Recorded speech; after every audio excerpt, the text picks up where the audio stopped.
Okay friends, in previous lecture we are discuss about the entire informations about the C3 pathway. हा pathway आपण complete केलेला आहे. आजच्या lecture मध्ये आपण C3 pathway च्या व्हेरियस रिएक्शन आणि याच्यावर MCQs कशा पद्धतीने विचारले जातात याबद्दल डिस्कस करणार आहे. तर सुरुवातीला आपण याच्यामध्ये कोणकोणते पार्ट्स पाहिलेत तो आपण डिटेल आधी थोडक्यात पाहणार आहेत, नंतर आपण यातले MCQ स्टार्ट करणार आहेत. पहा, सुरुवातीला C3 पाथवे हा कुणी डिस्कवर केलेला आहे? Correct, professor Melvin Calvin along with co workers co scientist Benson. कधी कधी याला केल्विन सायकल पण म्हणतात, पण अलॉन्ग विथ काही ठिकाणी त्याला केल्विन बेन्सन सायकल पण म्हणतात. म्हणून याची अल्टरनेटिव्ह नाव लक्षात ठेवा. पहिला C3 पाथवे. C3 पाथवे का म्हटलं?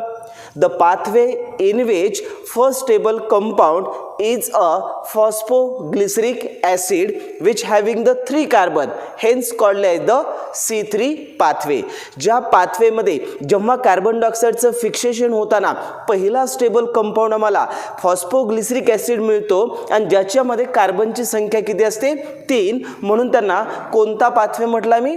C3 pathway. दुसरं नाव काय म्हटलं आपण? Calvin cycle. मग का म्हटलं? Because this path was firstly discovered by the professor Melvin Calvin, hence called as the Calvin cycle.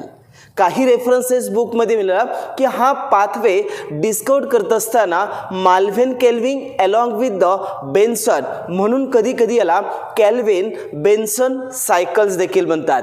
These are the alternative names of C3 pathway.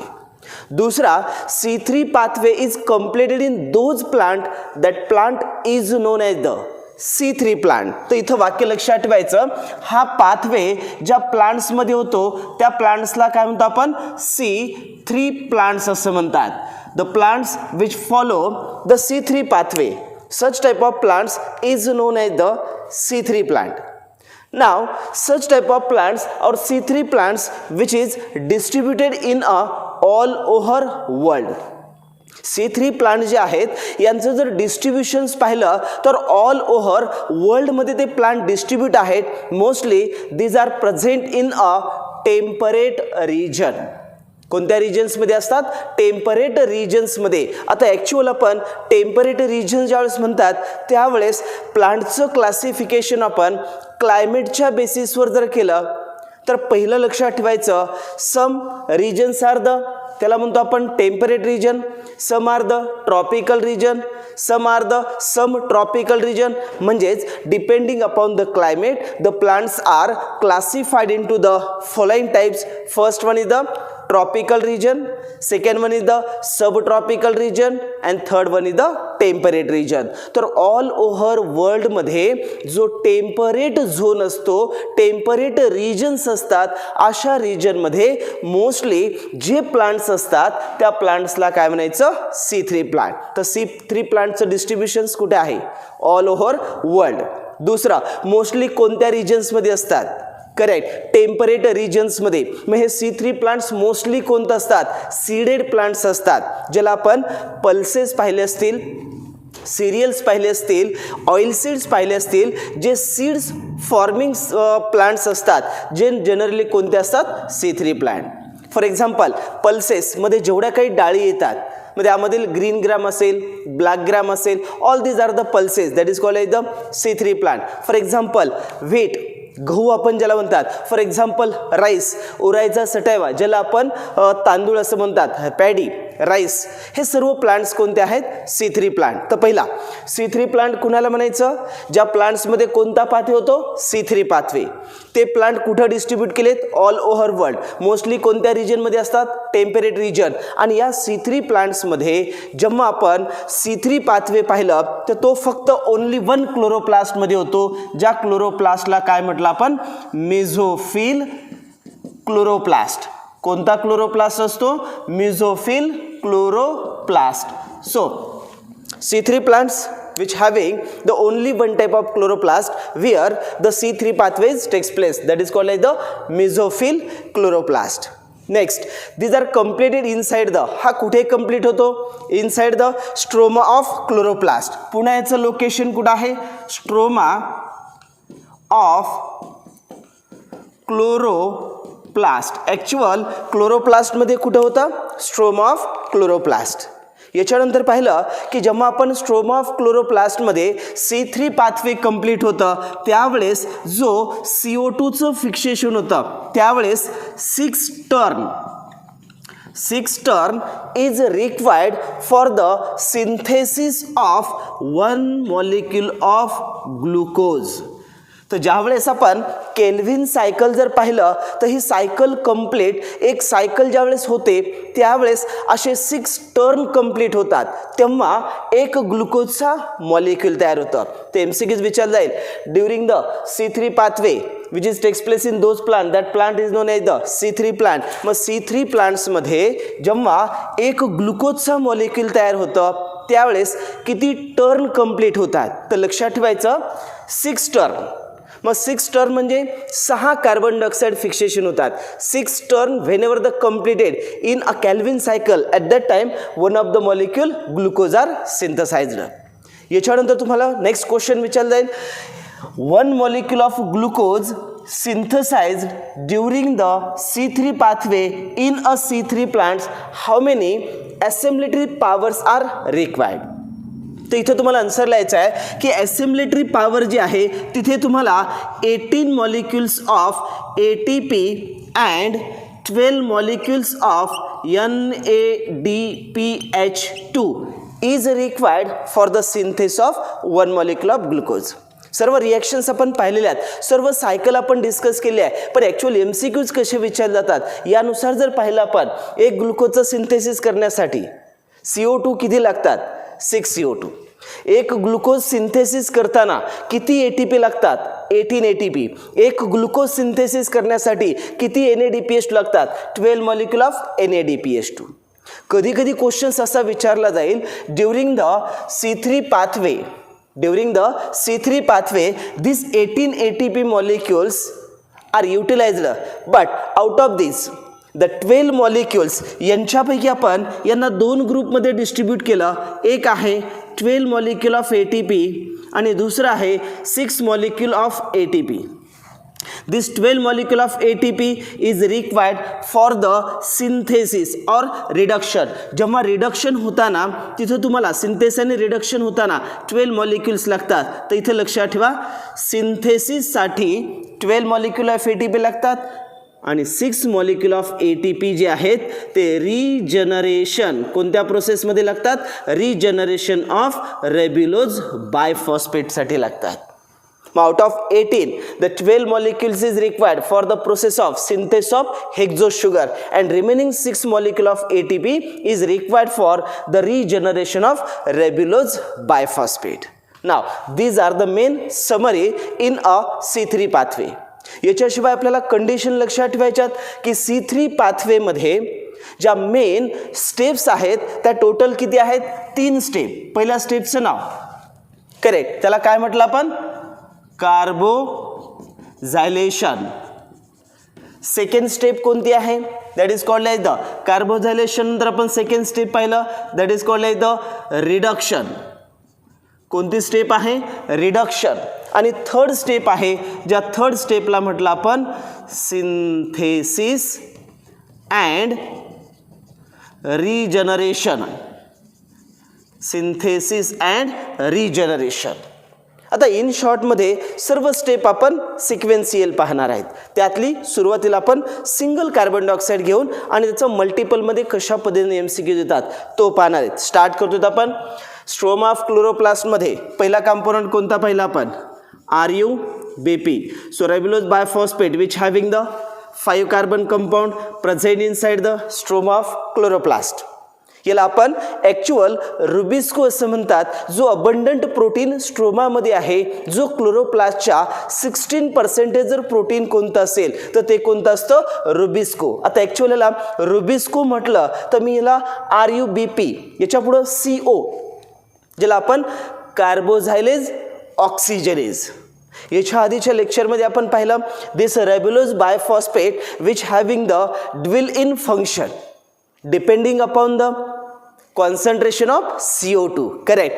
ॲटमॉस्फिअरमध्ये जर कॉन्सन्ट्रेशन CO2चं 50 ppm पेक्षा जर इन्क्रीज असेल, जास्त असेल तरच कोणता पाथवे होतो, C3 पाथवे. पण whenever the CO2 concentration below the 50 ppm, at that time this ribulose biphosphate they do not produce the enzyme कार्बोझायलेज.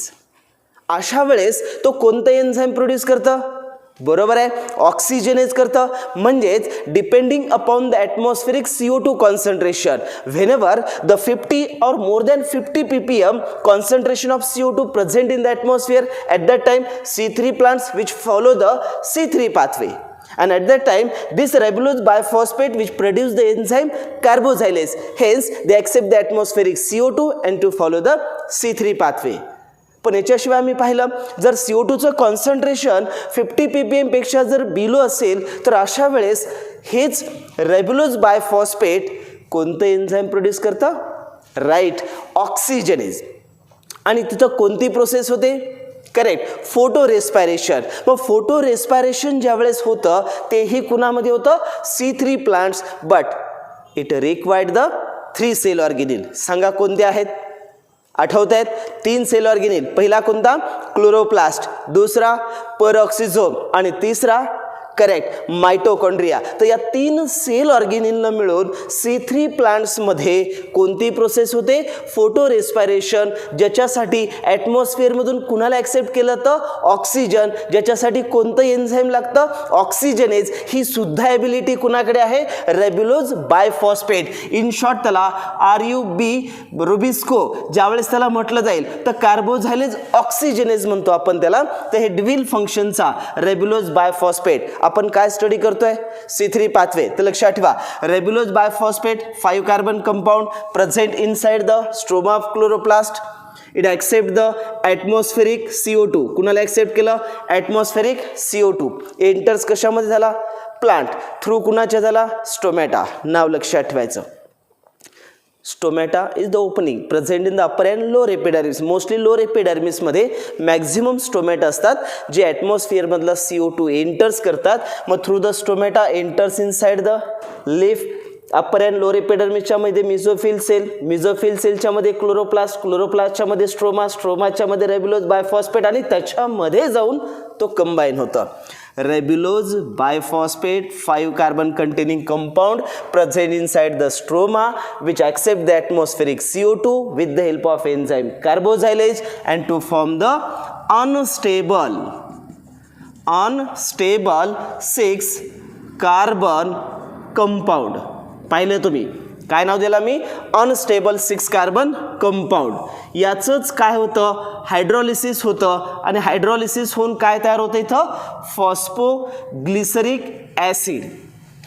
किती कार्बनचे, 3 कार्बन. 3 कार्बनचे असतील किती मॉलिक्युल्स आहेत, 2 molecule.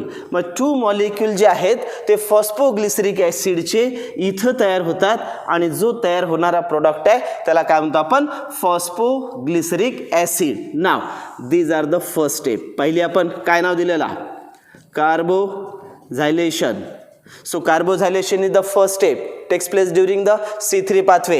Ribulose biphosphate combines with the CO2 to form the unstable 6 carbon compound, undergoes the hydrolysis to form the phosphoglyceric acid. This step is known as the carboxylation. 3 MCQ. Carboxylation is the initial step of C3 pathway. Carboxylation takes place whenever the first stable component is formed, that is called as the phosphoglyceric acid. कार्बोझायलेशन जे होतं ते कुणाचं होतं, रायबुलोज बायफॉस्फेटचं. आणि ही step जेव्हा complete होतं तेव्हा कार्बोझायलेशन ribulose बायफॉस्फेटचं, त्यावेळेस सेकंड स्टेप स्टार्ट होतं रिडक्शन.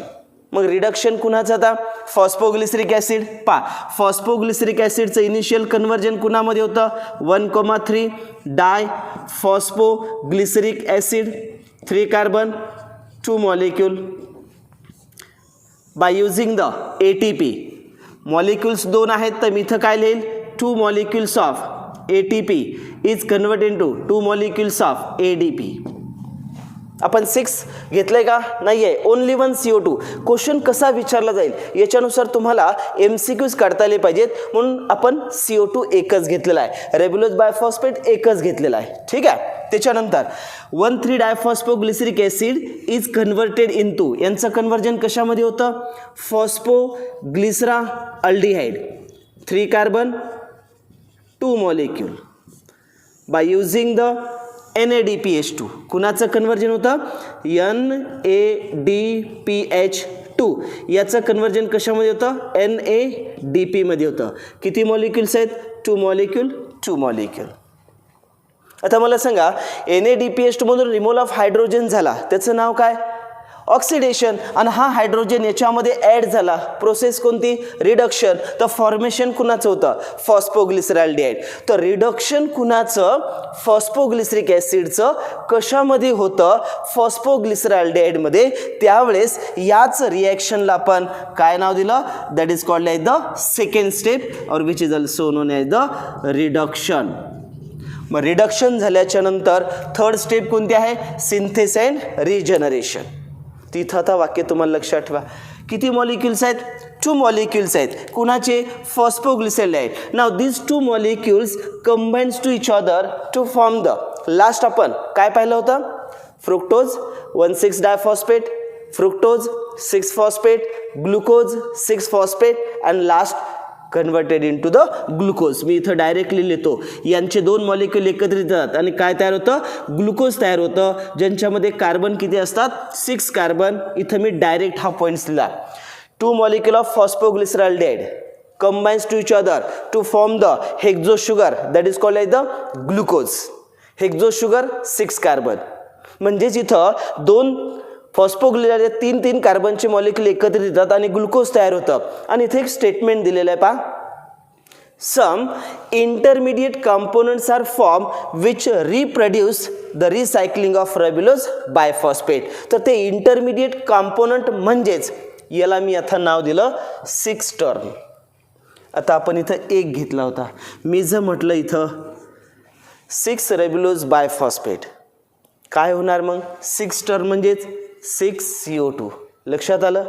त्याच्यानंतर जे अनस्टेबल एकाचे 2 होते, 6 ॲट ए टाईम घेतलं तर 2 मॉलिक्यूलच्या ऐवजी किती येतील इथं? 12. बरोबर आहे.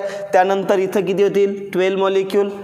त्यानंतर इथं ATP किती लागतील? 12. इथेही 12 असतील. इथं NADPH2 12 molecule 12 molecule.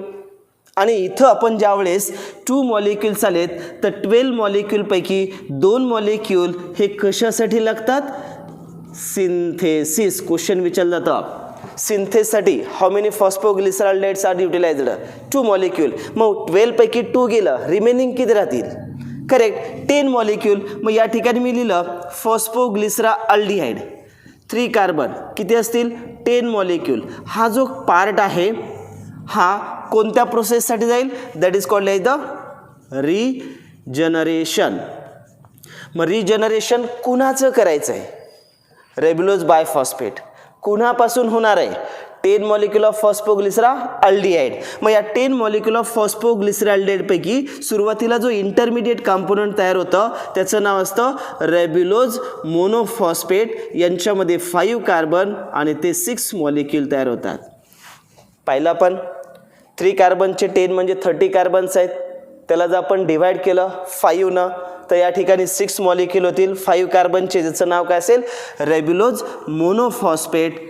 and that ribulose monophosphate which regenerate the ribulose biphosphate by using the 6 molecule of ATP is converted into 6 molecule of ADP. तर याच्यावर तुम्हाला MCQs विचारला तर इथून इकडला पार्ट्स कोणता झाला? रिजनरेशन. आणि हा जो पार्ट्स आहे याला काय म्हटलं? सिंथेसिस. आता पहा MCQs कसे विचारले जातील. याच्यामध्ये एन्झाईम्स आहेत, याच्यामध्ये कोफॅक्टर्स आहेत, याच्यामध्ये वेगवेगळ्या प्रकारचे इंटरमिडिएट पार्ट्स आहेत. तो आपण डायग्रामॅटिकली पार्ट्समध्ये डिटेल पाहणार आहेत. तर सिक्वेन्स सुरुवातीला लक्षात ठेवा. C3 पाथवे किती स्टेपमध्ये कंप्लीट होतो? Correct 3 step. कोणत्या 3 स्टेप आहेत? बरोबर आहे. पहिली कार्बोझायलेशन, दुसरं रिडक्शन, तिसरं सिंथेस अँड रिजनरेशन. तिन्ही स्टेपचा आपण पार्ट पाहणार आहेत. कार्बोझायलेशन कुणाचं होतं? रेब्युलोज बायफॉस्फेट. ओके, त्याचंच का होतं, तो एन्झाईम प्रोड्यूस करतो आणि तो ॲक्सेप्ट करतो. कोणाला ॲक्सेप्ट करतं? CO2ला. CO2ला ॲक्सेप्ट केल्यानंतर कंबाईन झाल्यानंतर इनिशियल काय तयार होतं? स्टेबल कंपाऊंड की अनस्टेबल कंपाऊंड? Intermediate unstable. त्याचं काय होतं? हायड्रोलिसिस. फॉर्मेशन कुणाचं होतं? Phosphoglyceric acid. स्टेबल की अनस्टेबल? स्टेबल. किती कार्बन कंपाऊंड असतात? 3. मग या पाथवेमध्ये पहिला स्टेबल कंपाऊंड कोण भेटतो? Phosphoglyceric acid. पहिला MCQ. याच्यामध्ये फर्स्ट स्टेबल कंपाऊंड कोण आहे? Phosphoglyceric acid. म्हणून त्याचं नाव काय पडलं? C3 pathway. आता याची डिस्कवरी कुणी केली? माल्व्हेन केल्विन. म्हणून या सायकलला सायक्लिक मॅनरमध्ये कार्बन डायऑक्साईड फिक्सेशन होतं म्हणून याला काय म्हटलं? Kelvin cycle. मग सायक्लिक मॅनरमध्ये जर ही पाथवे होत असेल तर याच्यामधला कार्बन कशा पद्धतीनं फिक्सेशन होतं याला ट्रेस करण्यासाठी रेडिओएक्टिव्ह आयसोटोप जो आहे तो कार्बन किती वापरला? कार्बन रेडिओएक्टिव्ह 14 हा ट्रेस म्हणून त्या ठिकाणी रेडिओएक्टिव्ह करून आयसोटोप्स करून त्याचा कशा पद्धतीनं फिक्सेशन होतं हे डिस्कवर पहिल्यांदा कोणी केलं? माल्व्हेन केल्विननं. म्हणून याला काय म्हटलं? Kelvin cycle. दुसरं, ही डिस्कवरी कोणत्या प्लांट्समध्ये केली? अल्गी. कोणत्या प्लांट होता?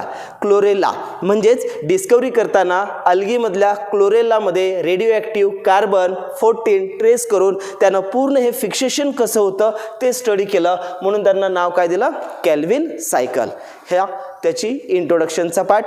आता याच्यामध्ये question, whenever in C3 plant 2 molecules of glucose are synthesized. जर का C3 प्लांट्समध्ये ग्लुकोजचे 2 मॉलिक्यूल सिंथेसिस होत असतील तर how many CO2 is required? किती CO2 लागतील? करेक्ट. एकासाठी किती आहेत? 6 CO2. तर 2 ग्लुकोज मॉलिक्यूल असतील तर किती लागतील? 12 carbon dioxide. Number of 12 carbon dioxide is required for the synthesis of 2 molecule. याच्यासाठी आपण एक हा फॉर्म्युला घेतलेला आहे. जर सपोज तुम्हाला असा क्वेश्चन्स विचारला, C3 प्लांट्समध्ये एक ग्लुकोजचा मॉलिक्यूल सिंथेसिस करणं ATPची किती रिक्वायरमेंट असते? करेक्ट आहे, 18 आहे. मग तुम्हाला इथे विचारलं 5 molecules of glucose synthesised during the C3 pathway in a C3 plants. So how many NADPH2 is required? मग एकासाठी किती आहेत? 12 लागतात NADPH2. तर 5 ग्लुकोजसाठी काय करणार? राईट, 5 मल्टिप्लायड बाय 12 म्हणजे 12 पंचे 60, 60 मॉलिक्यूल कशाचे लागतील या ठिकाणी? NADPH2चं. तर या पद्धतीनं क्वेश्चन्स थोडेसे न्यूमरिकल्स करून विचारले जातात. त्यासाठी NCERTमध्ये एक बॉक्स करून दिला आहे. एक ग्लुकोजसाठी 6 CO2, एक ग्लुकोजसाठी 12 NADPH2, एका ग्लुकोजसाठी 18 ATP. याच्याशिवाय काही क्वेश्चन्स विचारलं तर ते तुम्हाला सॉल्व करता येतील. तर याच्यातले डायरेक्टली ओरली क्वेश्चन विचारतोय. फर्स्ट क्वेश्चन, C3 प्लांट्सचं डिस्ट्रीब्युशन कुठं आहे? Correct. All over world. Mostly कोणत्या रिजनमध्ये असतात? Correct, temperate region. तिथं C3 प्लांट्स हे जनरली कोणते आहेत? Seeded plant. All these are the pulses, cereals जे आहेत ते सर्व कोण आहेत? तर त्यांचे C3 प्लांटचे एक्झाम्पल्स आहेत. त्यातले 2-3 एक्झाम्पल जर पाहिजे झालं, व्हीट, राईस हे सर्व कोण आहेत? C3 प्लांट्स आहेत. त्यानंतर C3 प्लांट्समध्ये C3 पाथवे होत असेल तर तो C3 पाथवे कोणत्या क्लोरोप्लास्टमध्ये होतो? Correct, mesophyll chloroplast. मिझोफिल क्लोरोप्लास्टमध्येची ॲक्च्युअल साईट कोणती आहे? Stroma of chloroplast. करेक्ट. स्ट्रोमामध्ये कोणता कंपोनंट आहे जी इनिशियल फेज ही C3 पाथवेची स्टार्ट करतं? राईट, रायबुलोज बायफॉस्फेट, ज्याचं फंक्शन काय आहे? Dual in function. कोणते 2 फंक्शन करतं? कार्बोझायलेज अँड ऑक्सिजनेज. कार्बोझायलेज असेल तर ॲटमॉस्फिअरमध्ये CO2चं कॉन्सन्ट्रेशन किती असेल? Right, 50 ppm or more than the 50 ppm. But whenever the atmospheric CO2 concentration decrease below the 50 ppm, at that time this C3 plant which follow the C3 pathway? Not. At that time this ribulose biphosphate which produce the enzyme oxygenase and to perform the process, right, photorespiration. मग photorespiration होत असेल तर ती फक्त क्लोरोप्लास्टमध्ये होतं की along with some cell organelle? Right, यांच्यामध्ये 3 सेल ऑर्गेनिल असतात. कोणते असतात? Correct, chloroplast. दुसरा राईट, पेरॉक्सिझोम. आणि तिसरा करेक्ट, मायटोकॉन्ड्रिया. या 3 सेल ऑर्गेनिलनं इन्व्हॉल्व होऊन जी प्रोसेस होते त्याला काय म्हणायचं? Photo respiration. हा आपण नंतर पार्ट पाहणार आहेत. आपण कोणता डिस्कस केला? C3 pathway. तर C3 पाथवे कंप्लीट किती स्टेपमध्ये होतं? 3. पहिल्याचं नाव सांगा. हां, फर्स्ट नेम कार्बोझायलेशन. कार्बोझायलेशन कुणाचं होतं? Right, ribulose बायफॉस्फेट. कशामध्ये कन्व्हर्जन होतं? Correct, first stable compound. काय नाव त्यांचं? Phosphoglyceric acid. किती कार्बन असतात? 3 कार्बन. कार्बनच्या संख्येनुसार जो क्वेश्चन विचारला, रेब्युलोज बायफॉस्फेटमध्ये किती कार्बन असतात? 5 कार्बन. त्याला पेंटोज शुगर म्हणतो आपण. कोणता शुगर म्हणायचं? Pentose sugar. त्याचं कार्बोझायलेशन झाल्यानंतर इनिशियल स्टेबल की अनस्टेबल इंटरमिडिएट असतो? अनस्टेबल. त्याच्यानंतर कोणता असतो? स्टेबल. स्टेबलचं नाव काय? Phosphoglyceric acid. किती कार्बन? 3. हे कुणी डिस्कवर केलं? माल्व्हेन केल्विन. मग त्यालाच काय नाव पडलं? Kelvin cycle. ह्याच्यामधला जो कार्बन आहे तो ट्रेस करण्यासाठी काय वापरला होता? Radio active isotope. जो कोणता होता? C14. कुणी डिस्कवरी केली? माल्व्हेन केल्विन. याच्यानंतर आपण फर्स्ट इनिशियल स्टेप संपल्यानंतर फॉस्फोग्लिसरिक ॲसिडची सेकंड स्टेप कोणती आहे? रिडक्शन. मग रिडक्शन होताना युटिलायझेशन कशाचं होतं? ॲसेम्बलेटरी पॉवर. ॲसेम्बलेटरी पॉवर कुणाला म्हणतो आपण? ATP आणि NADPH2. जो प्रोडक्ट कुणाचा आहे? Light reaction. हेच सर्व MCQs आहेत. मग ATP आणि NADPH2 produced during the light reaction, utilised during the dark reaction. मग ॲसेम्बलेटरी पॉवर डार्क रिॲक्शनमध्ये C3 पाथवे होताना जर युटिलाइज केलं आणि एक ग्लुकोजचा मॉलिक्यूल तयार केला तर तिथं किती ॲसेम्बलेटरी पॉवर लागते? बरोबर आहे, 18 ATP आणि 12 NADPH2. तर त्यावेळेस कोणती प्रोसेस होते? रिडक्शन. कुणाचं होतं? Phosphoglyceric acid. कशामध्ये होतं? फॉस्फोग्लिसरॉल्डेट. किती मॉलिक्यूल तयार होतात? After 6 turn 12 molecule. तर इथं सेकंड स्टेप लक्षात ठेवायचं. रिडक्शनच्या नंतर 12 ATP आणि 12 NADPH2 युटिलाइज केले जातात आणि फॉस्फोग्लिसरॉल्डेटचे 12 मॉलिक्यूल तयार होतात. थर्ड स्टेप आणि फायनल स्टेप होताना तिथं 2 सब स्टेज होतात. एक होतं सिंथेसिस ऑफ हेक्झोज शुगर आणि दुसरं होतं रिजनरेशन. जिथून सायकल स्टार्ट झाली त्याला रिजनरेट करायचं आहे. म्हणजेच कुणाला रिजनरेट करायचं? रेब्युलोज बायफॉस्फेटला. म्हणजे एक मार्ग सिंथेसिसकडे जाणारा आणि दुसरा रिजनरेशनकडे. मग सिंथेसिस होताना कुणाचं सिंथेसिस करायचं आहे? हेक्झोज शुगर. रिजनरेशन कुणाचं करायचं आहे? रेब्युलोज बायफॉस्फेट. हेच 2 MCQs. परत विचारतोय, रेब्युलोज बायफॉस्फेट ही कोणत्या प्रोसेसनं तयार होतं? रिजनरेशन. हेक्झोज शुगर कोणत्या प्रोसेसनं तयार होतं? सिंथेसिस. मग C3 पाथवेची फायनल स्टेप कोणती आहे? Correct, synthesis and regeneration. मग इनिशियल फेज कोणती आहे? कार्बोझायलेशन. लक्षात येत आहे? Initial phase carboxylation, final phase synthesis आणि रिजनरेशन. सिंथेसिस कशाचं? Hexose sugar. रिजनरेशन कुणाचं? रेब्युलोज बायफॉस्फेट. मग याच्यासाठी जो कंपोनंट आहे तो कोणता आहे? फॉस्फोग्लिसरॉल्डेट. पण आपल्याला रिडक्शनच्या नंतर फॉस्फोग्लिसरॉल्डेट किती मिळालेत?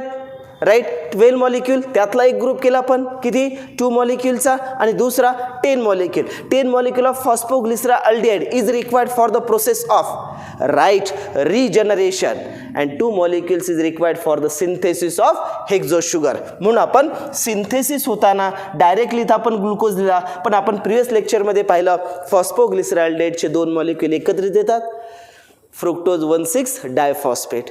याचं डिफॉस्फोरिलेशन होतं, एक इनऑर्गॅनिक फॉस्फेट रिलीज होतो आणि काय तयार होतं?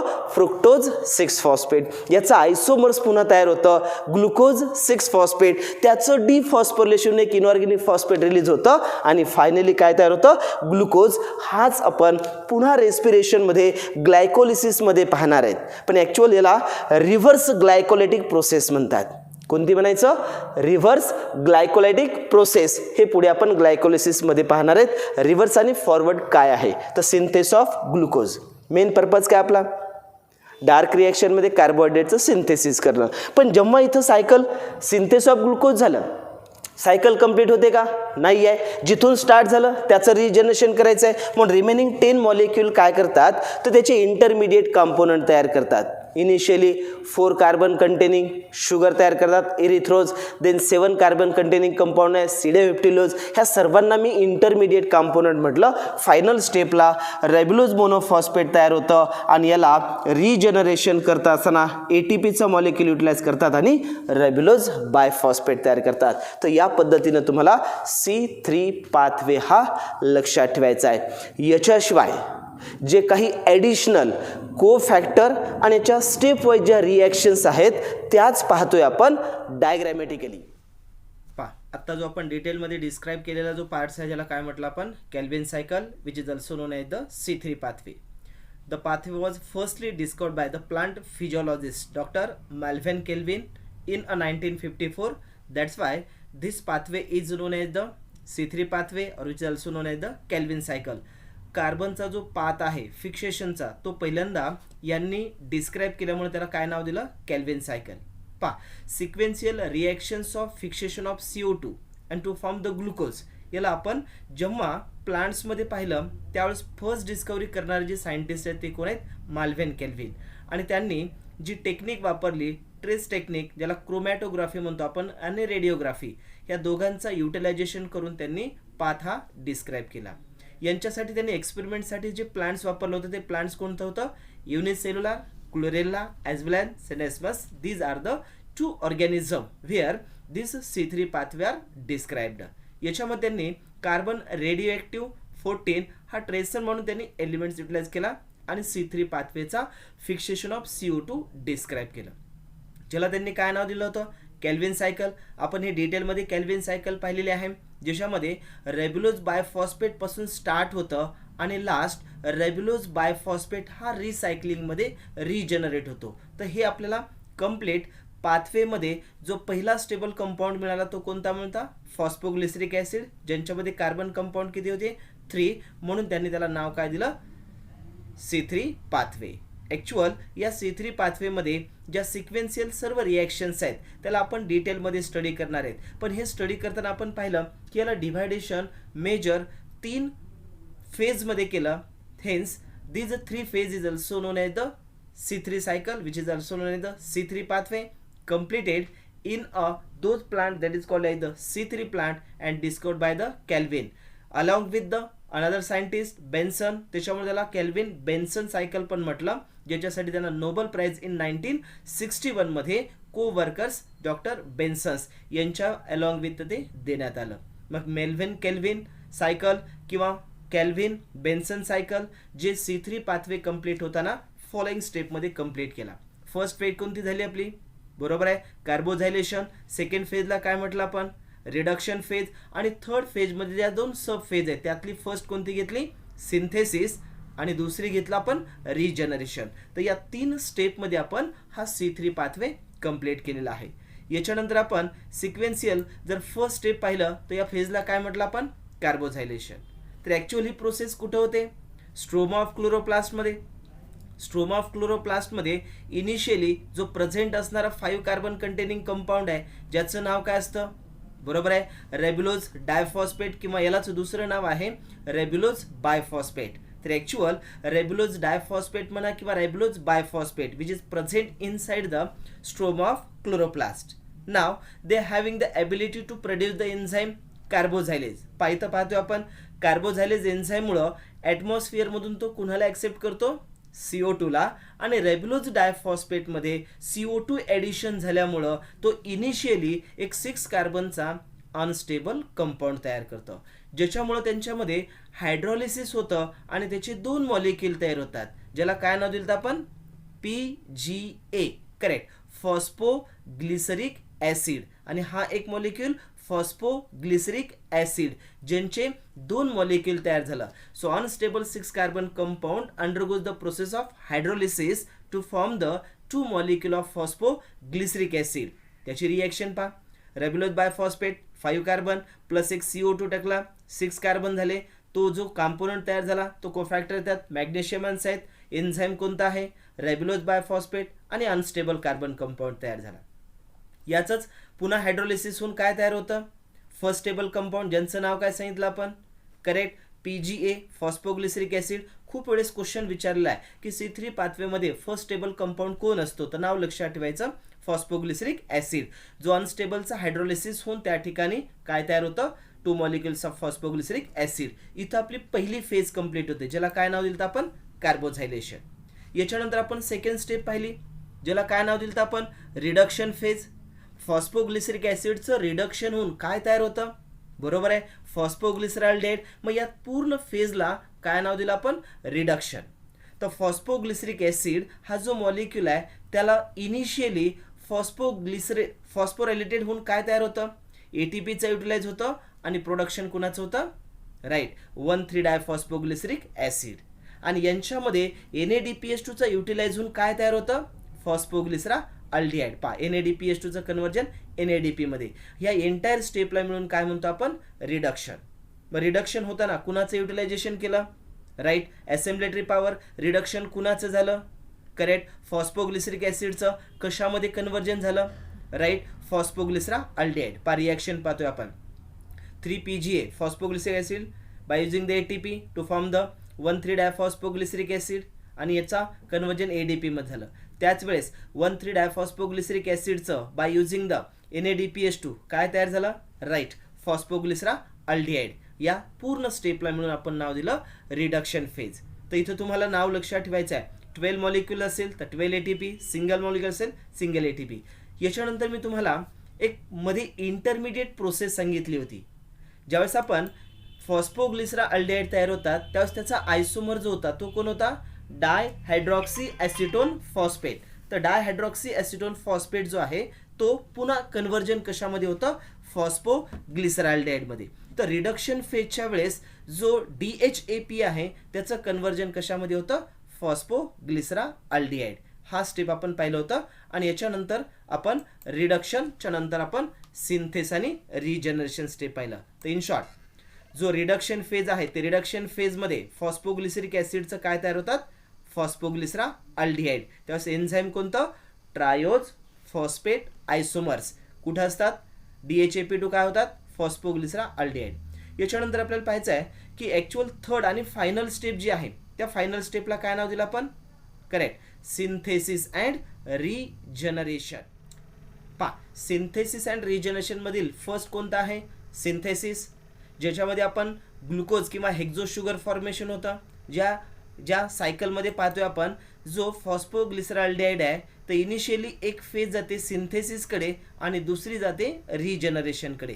तर सिंथेसिस होताना फ्रुक्टोज 1,6 डायफॉस्फेट काय होता तिथं, पहा 2 molecules of phosphoglyceraldehyde combines to each other to form the 1 molecule of hexose sugar and to form the glucose. त्याच्या सिक्वेन्शियल ज्या स्टेप आहेत तर सुरुवातीला काय तयार होतं, फ्रुक्टोज 1,6 डायफॉस्फेट. डाय मीन्स 2 फॉस्फेट आहेत, त्याचं डिफॉस्फोरिलेशन होतं, एक फॉस्फेट निघून जातो आणि त्या ठिकाणी काय तयार होतं, फ्रुक्टोज 6 फॉस्फेट. त्याचा आयसोमरायझेशन होतं, आयसोमरायझ होऊन काय तयार होतात, ग्लुकोज 6 फॉस्फेट. त्यांच्यातला एक फॉस्फेट निघून जातो डिफॉस्फोरिलेशन होऊन आणि फायनल प्रोडक्ट काय तयार होतं, ग्लुकोज तयार होतं. तर या ठिकाणी 12 मॉलिक्यूल पैकी आपण 2 मॉलिक्यूल जे 3 कार्बनचे त्याचा एक 6 कार्बनचा मॉलिक्यूल तयार होतं आणि काय तयार होतं, ग्लुकोज तयार होतं.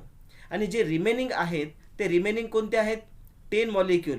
जे 10 मॉलिक्यूल इंटरमिडिएट कंपोनंट्स होऊन रिजनरेशन कुणाचं करतात, तर रिजनरेशन ऑफ रेब्युलोज बायफॉस्फेट. तर हा सिंथेसिसचा पार्ट पहा. फ्रुक्टोज 1,6 डायफॉस्फेट फॉस्फेट आपण 2 ठिकाणी पाहत आहेत, त्यामधून एक फॉस्फेट रिलीज होतो, त्या ठिकाणी मग फ्रुक्टोज 6 फॉस्फेट तयार होतं.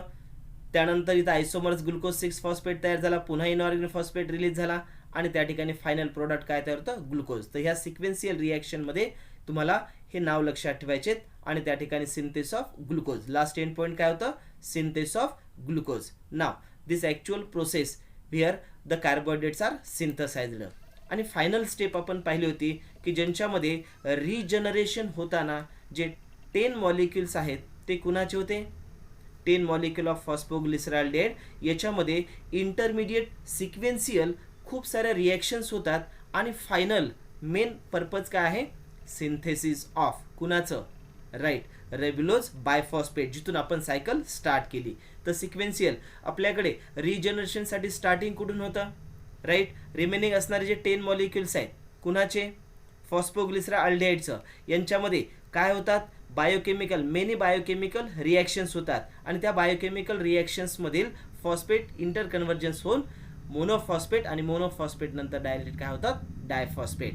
तर आम्हाला या स्टेपकडे येताना रिजनरेशन कुणाचं म्हटलं तर नाव लक्षात ठेवा, रेब्युलो डायफॉस्फेट. कुणापासून होतं म्हटलं लक्षात ठेवायचं, 10 मॉलिक्युल ऑफ फॉस्फोग्लिसरा अल्डिहाइड. आणि इंटरमिडिएट होताना 4 कार्बन असणारा erythrose phosphate 4 phosphate 4 carbon, xylose 5 phosphate 5 carbon containing compound, ribose 5 phosphate, sedoheptulose 7 carbon containing compound, या सर्वांना एकच टर्म वापरलेली आहे, इंटरमिडिएट. तर इथं लक्षात ठेवायचं 10 मॉलिक्यूल जे रिमेनिंग आहे त्याच्यामध्ये ह्या व्हेरियस केमिकल रिॲक्शन्स होतात आणि सुरुवातीला रेब्युलोज मोनोफॉस्फेट तयार होतं. इथं क्वेश्चन्स विचारला जाईल तुम्हाला, रेब्युलोज मोनोफॉस्फेटचा बायफॉस्फेट किंवा डायफॉस्फेट होताना इथे ATP युटिलाइज केला जातो. एक मॉलिक्यूल असेल तर काय करतो आपण, करेक्ट, एक ATP युटिलाइज करतात, तर 6 मॉलिक्यूल तयार करण्यासाठी आपल्याला इथं 6 ATP युटिलाइज होतात. म्हणजे आपण जे टोटल पाहिलेल्या 18 ATP मॉलिक्यूल्स आहेत, त्या 18 ATP मॉलिक्यूल्स पैकी 6 मॉलिक्यूल कशासाठी लागतात ATPचे, रिजनरेशनसाठी, आणि जे सिंथेसाठी म्हणतात ते आपण 12. तर आपण टोटल बेरीज काढली होतं 18 ATP. समोर पाहतोय आपण 10 मॉलिक्यूल कशाचे आहेत, फॉस्फोग्लिसरॉल्डिहाइड. कार्बन किती होते, 3 कार्बन, म्हणजे टोटल कार्बन किती झाले 30 कार्बन फॉस्फोग्लिसरॉल्डिहाइडमध्ये आहेत.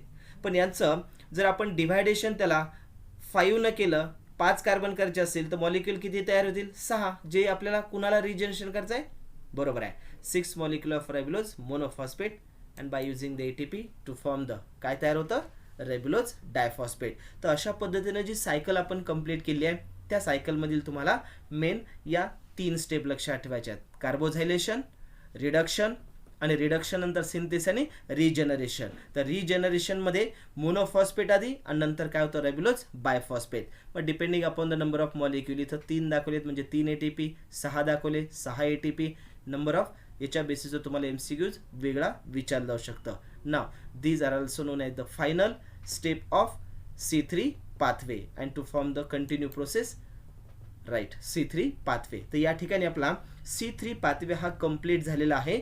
जेव्हा आपण लाईव्ह लेक्चर्स घेणार आहेत त्याचे डाऊट सेशन जे असतील तर त्यावेळेस आपण ते क्लिअर करू. याच्यानंतरच्या नेक्स्ट व्हिडिओ लेक्चरमध्ये आपण स्टार्ट करतोय C4 पाथवे. ओके, इथंच आपण थांबतोय. थँक्यू.